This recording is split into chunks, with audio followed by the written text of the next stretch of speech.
Hi friends, இன்றைக்கி நம்ம என்ன பார்க்க போகிறோம்னா, ஒரு கலைஞர் டிவியில் வந்து ஸ்டாண்ட் பை கம்ப்ளைண்ட் வந்தது. அதை ரெடி பண்ணியாச்சு. அதுக்கப்புறம் வந்து அந்த ஸ்டாண்டர்ட் கம்ப்ளைண்ட்டில் வந்து என்ன ஃபால்ட் இருந்ததுன்னா ஹெச்அவுட் போயிருந்தது. சரிங்களா, அங்கே ப்ளக் ஆஃபில் இருக்குது, நான் வேறு கை வச்சிட்ருக்கேன்.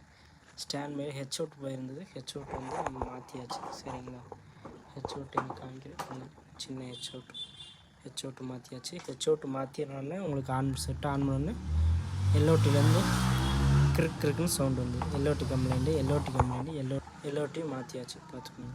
சரியா, எல்ஓடி மாற்றி செட்டை ஆன் பண்ணோடனே கஸ்டமர் என்ன பண்ணார், சவுண்டு அடிக்கடி விட்டு விட்டு வருதுங்க, அது என்னென்னு பாருங்கன்னு சொல்லியிருந்தார்.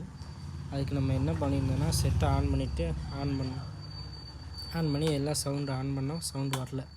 சரின்னு பார்த்தா ஏவி ப்ளக்கில் நம்ம வந்து இங்கே ட்ரை ஜாயிண்ட் அடித்தாச்சு.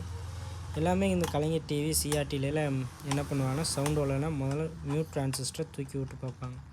அந்த மாதிரி நானும் மியூட் டிரான்சிஸ்டரை எடுத்து பார்க்காம மியூட் டிரான்சிஸ்டருக்கு வர்ற பேஸ் வோல்ட் வருதான்னு பார்த்தேன். பேஸ் வோல்ட்டு வரல. பேஸ் வோல்ட் வராமல் இங்கே ஷார்ட் இருந்தது. இங்கே வந்து எந்த இடத்துல ஷார்ட் இருந்தது நீங்கள் பார்த்தீங்கன்னா, இங்கே போய் இங்கே கலெக்டர் வோல்ட் இருக்குது பார்த்தீங்களா, அதுக்கு இங்கேருந்து வரும்போது இங்கே ஒரு ஜீனோ டயோடு போட்டிருப்போம். சரிங்களா, ஜீனோ டயோடு போட்டிருக்கானா, இது எமிட்ரு இங்கே வருதுங்களா, இதில் வந்து வருது நமக்கு பேஸ் வோல்ட் வருது. பேஸ் வோல்ட் வராதனால தான் இந்த ஜீனோ டயோடு ஷார்ட்டில் இருக்கிறதுனால பேஸ் வோல்ட் வரல, சவுண்டு வரல. எல்லோரும் என்ன பண்ணுவாங்க, இந்த டிரான்சிஸ்டரை தூக்கி விட்ருவாங்க. டிரான்சிஸ்டரை தூக்கி விட்டால் என்ன ஆகுனா, டிவி ஆன் பண்ணதுக்கப்புறம் கேபிள் லைனில் இருக்கும்போதே உங்களுக்கு அந்த ரேடியோ சவுண்டு மாதிரி கிர்ன்னு வந்துட்டுருக்கும். அதை நம்ம ரெடியூஸ் மியூட் போடுறக்காண்டி தான் இந்த மியூட் டிரான்சிஸ்டர் போர்டில் வந்து போட்டிருக்கிறாங்க, சர்க்கியூட் போட்டு.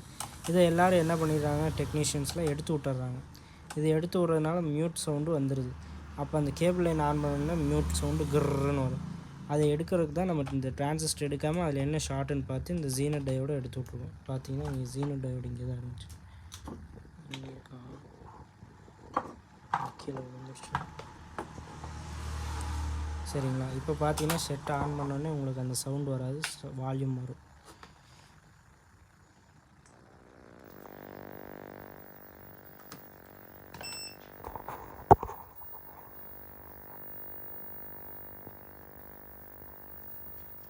ஓகேங்களா, அந்த கேபிள் லைன் வரல, இறைச்சல் லைன் வரல, பார்த்துக்கோங்க.